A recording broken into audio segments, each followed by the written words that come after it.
Hey everybody, Marcy here, and I am here to tell you all about my Qatar Airlines long-haul international flight to Bali. I hope you are totally up to speed with all of the other videos that I've posted. I have a few more to go. We're almost to the juice of like my itinerary that I know a lot of you want to know, kind of what I did, where I went, where I had fun, what was cool, what wasn't, what was, overrated, whatever. So I'll be sure to share all of that in the videos to come. But for today's video, again, all about the flight, because I did a lot of research on the flight and I really couldn't find much. And so I'm hoping this video can answer all of your questions for those of you that are curious about Qatar, want to fly Qatar, or whatever the case may be. As you know, I have my handy dandy phone here because I take notes. I am super busy. I have a ton of things in my brain. So if I look down, I get it. Not professional, but I just want to make sure that I tell you everything that I want to share for this video. So please make sure that you like, comment, and subscribe. It's the only way that I can continue to reach other people, meet new people like you. Hopefully you're watching this video and meeting me for the first time. Hello. And more workouts are going to be coming. Don't worry, after these Bali videos. Okay, so we're going to jump right in. Right off the bat, I'm just going to share kind of how that boarding experience was from Atlanta to Doha for, again, the trip to Bali. So the Atlanta airport, as you all know, one of the busiest airports, or the busiest airport in the world, very organized. We got there the typical 3 hours before, as they indicate you to. We went through the lines. The lines actually weren't that bad. The customer service was very good. Everyone was nice. I was praying so much that my bag was not over the limit, and it wasn't. So all of that was good. They put lots of stickers all over your stuff. They make sure, and to answer any questions that you may have, once you get to Doha. So one of the questions we had was, hey, when we get to Doha, are we going to have to deal with our baggage? And all of that depends on your particular flight path and if it's going to be a Qatar flight all the way through, or is it going to be a transfer of the guards to another airline further in your flight. So for me, we did do Malaysia Airlines just for that last bit, but it was still by Qatar. So we didn't have to worry about baggage at all, which made our particular flight extremely easy. So I just wanted to share that from the perspective of the Atlanta airport, because I'm going to go ahead and jump to the boarding process to get to Doha, to the Malaysia airport. So as I mentioned to you previously, I love the Doha airport in the sense that it is just very pretty, but I didn't really care for the Qatar service once we left Atlanta as it relates to all of the security checkpoints. Now, I know it's kind of weird to say you don't like it because you're just traveling, you're trying to get there. Is it needed? Absolutely, because we want, safety everywhere we go, but it is very tedious. I'm just giving you the heads up now. Qatar had a lot of, I've never seen it before, but it's like once you get through, like get off the plane, you have to go through a security checkpoint. You got to dump out all your waters. You got to, you can't have anything. I think you can have food, no liquids. You got to go through that security checkpoint. Then you can kind of get into the main bulk of the airport. And once you begin to board your flight, again, you have to go through another security checkpoint. And that's assuming, again, your bag is already checked. You don't have to worry about any of that. It's like a glass, I'll show the picture, but it's like a glass partition between the outside world, everybody, AKA catching their flight, to you boarding your Qatar flight. And that proved to be just super annoying because like you couldn't have a drink. You couldn't have your water bottle filled up. So I don't know about you, but I like to hydrate. So I couldn't even like hydrate like I wanted to. You have to kind of like drink and then go through the security checkpoint and then go on the other side of the glass in order to wait for the flight. And they also don't have any phone charging stations in there. So that was very disappointing. Now, I don't know if that was just my particular onboarding, which it didn't look like because I passed several of them. And I think that's just the way that airport is set up. So totally not a fan of that. When we went to Malaysia, much more low key, super dead. And it was a better experience. Same thing for we had a flight in Indonesia, and that airport was fine too. Super low key, no problem with charging our phones or anything like that, but lots and lots of security checkpoints. So just be prepared for that. And yep, so just wanted to give that. And then on the way back, the Emirates line was extremely long. very, very long. I was like, oh man, Doha's not doing something right. There were just tons of people. But what I will say, leaving Bali, so leaving Despinar, if I'm saying that correctly, going to Doha, the Bali airport is cool, but it just sucked because we got there the traditional 3 hours early. But Qatar is very strict in that they don't allow you to, like they don't even open the lines until a certain time. And so they didn't open the lines. I can't recall off the top of my head, but I think it was like maybe exactly 2 hours or an hour and a half before your flight. It could be 3. I don't think we were there that early, but it just was very tedious. So we just had to kind of sit in the airport, whereas everybody on the other international airlines were in line and getting ticketed and getting ready to board. And so that was a little interesting. So by the time Qatar finally opened up their gates for all of us to start, getting checked in, like our whole flight was there just kind of sitting in the airport.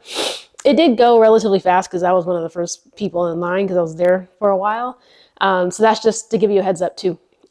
Okay, now I'm going to tell you all about the food. I was so curious, like, oh, what am I going to eat? Okay, so I was very apprehensive about the food.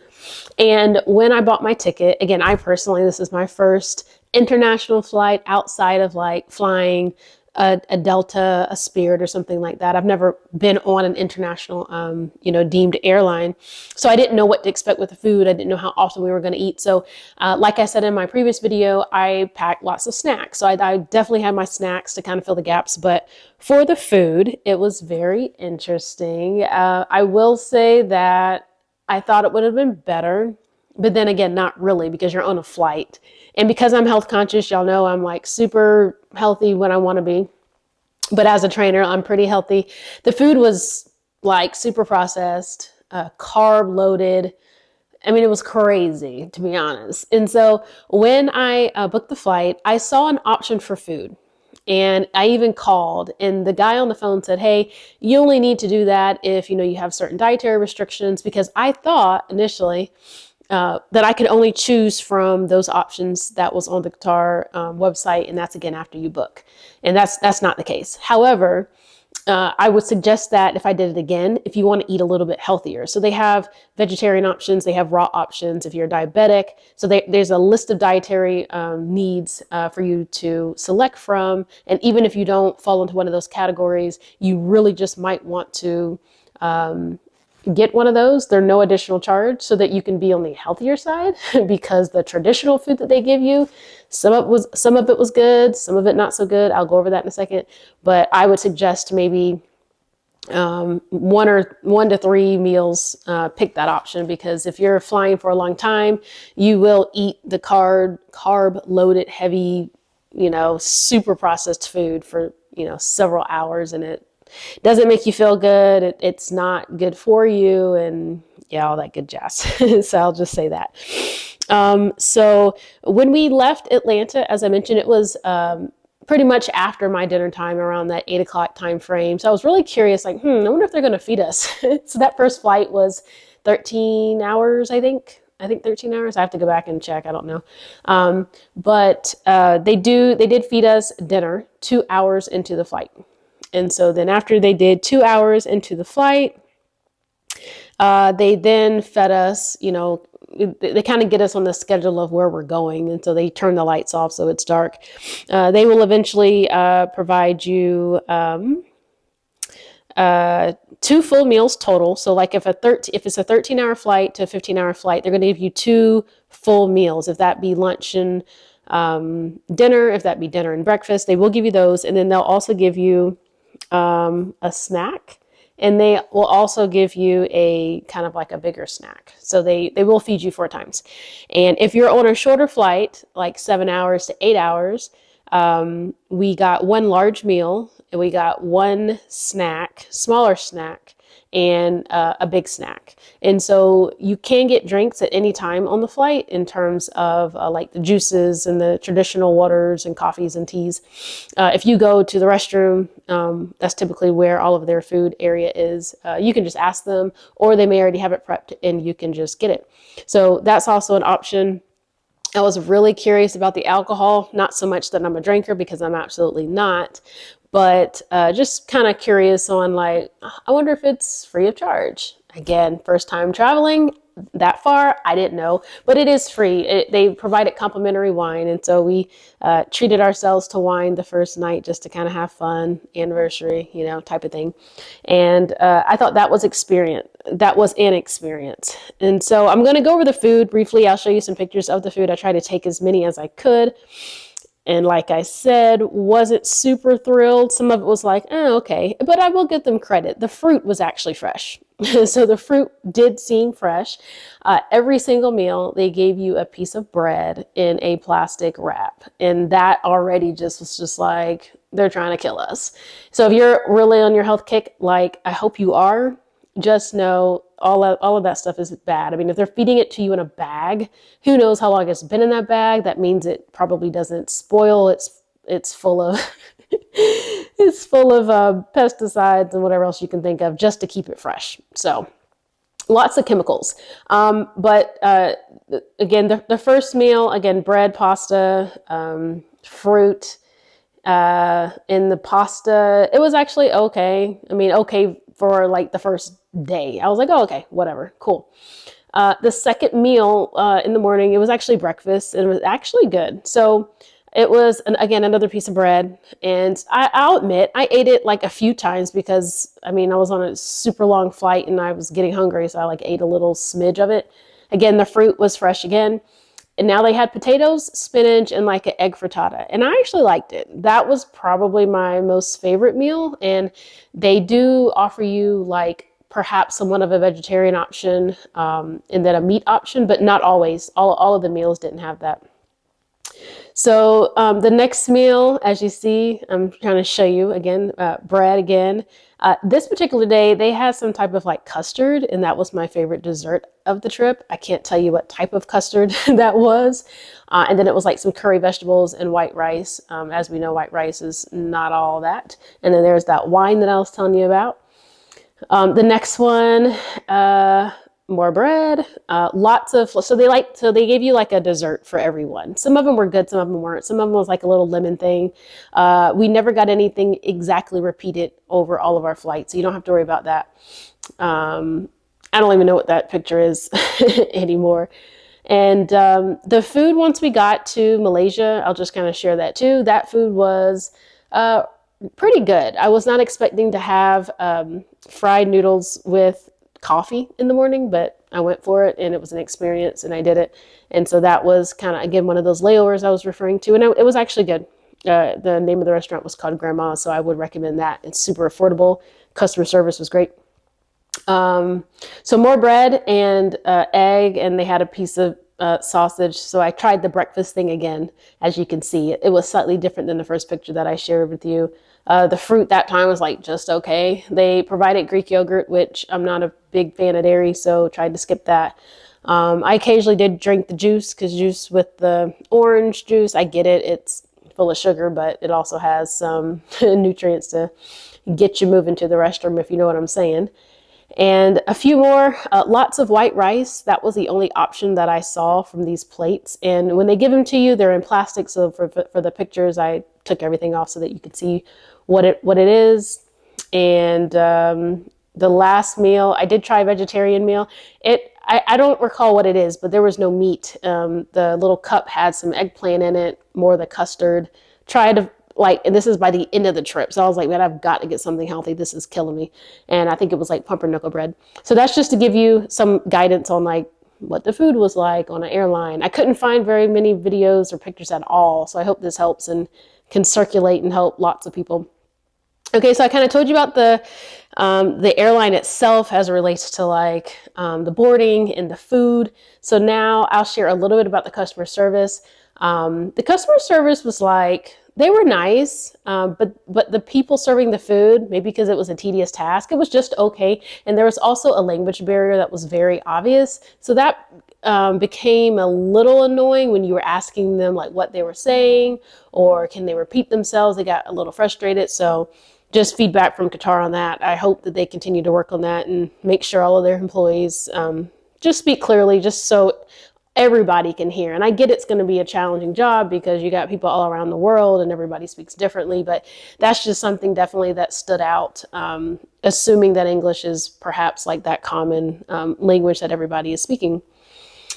Okay, so almost done. So let's talk about the infotainment system. Again, that I loved. I loved it from the perspective of it's an international flight, and the infotainment system truly had something for everyone. They had it in every single language. They had movies from every part of the country. It wasn't just catered to the US, it was catered for everybody. And I thought that was awesome. My mom particularly is into like Bollywood movies and movies from India, and she would have like had a blast because they had all of that on there. So that was cool from the American's perspective of the selection of movies. Again, I personally didn't find too many, but it was cool. Of course, they got the maps to show you all of that. Now, what I will say is they say some Qatar airline flights don't have the infotainment system, and I looked mine up before we flew just to confirm. So just maybe double check that, because you don't want to get in this scenario where like, oh, they don't have anything. Now I took my tablet, so I was good to go. So just keep that in mind. Now, when it comes to the outlets, there is obviously that USB right in front of you on the infotainment system. So you can reference that to plug in your charger. But I saw the flight attendant telling someone else, if you actually look kind of under your seat, in between either seat, there's actually a plug down there. So keep your international charger in your bag, in your carry-on, because I used it a lot in the airports and also on the plane. So definitely use that as a tip. So overall, the entertainment system was fine. They had games. I will say the guy behind me drove me nuts. He was playing a game, and that was like the overnight part of the shift. Perhaps he could not go to sleep, but he kept like doing this in my head. Like I could not sleep. It was miserable for part of my flight. So hopefully you get someone behind you that actually wants to go to sleep. Let's talk about room.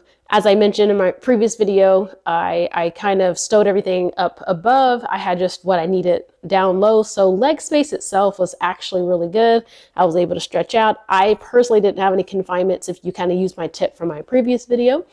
And the only thing I didn't like, in all seriousness, was when people recline those seats. My husband lucked out just because of how he sat. There were either kids in front of him or an adult that sat straight up. And for me, I always had that person that wanted to sit back. And that would be the most annoying thing about the flight. Now, I was definitely in economy class, so this definitely doesn't apply. You can skip this part of the video if you set first class or something better. But in economy class, I mean, when they recline those seats, it is very uncomfortable. I mean, it's literally in your face, no lie. And don't even think about the table. We were watching Ozarks, as I mentioned, and my iPad was just so close to us. It was very uncomfortable. So just be on the lookout, and hopefully you have better luck than I do, so that you can actually have space from your seat. And let's see, I think that's the bulk of what I wanted to share with you. I just really wanted to share about the food, the experience with flying with them.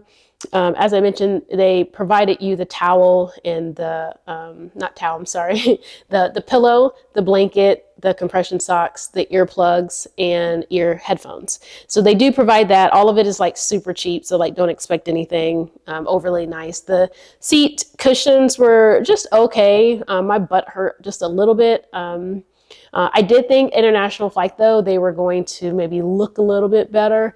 But even when I flown Delta domestic, I mean, they have leather seats. I mean, Qatar had like cloth seats, so that was a little bit of an interesting shocker. Nothing elaborate. And again, I'm only speaking from the economy perspective. But overall, I mean, I would fly Qatar again, I think, because at least now I know what to expect. I probably know what food to order. I'll know kind of the cadence of the food, and it's not a bad airline. I would be interested in flying Emirates, but I would love to hear below what you've flown, what you recommend. And by the way, I didn't share, I ended up on Qatar just based on a lot of the research that I did, again, with the travel agents. They were just mentioning to fly Qatar because it's super nice. And now that I've flown it, I have a feeling that they probably flew like business class or first class, but hey, I had my experience. I wouldn't take it back. I'm glad I had it so that I can share with you. And get ready for the next couple of videos, because I can't wait to share my itinerary with you from Ubud all the way down to Uluwatu. See you later. Bye.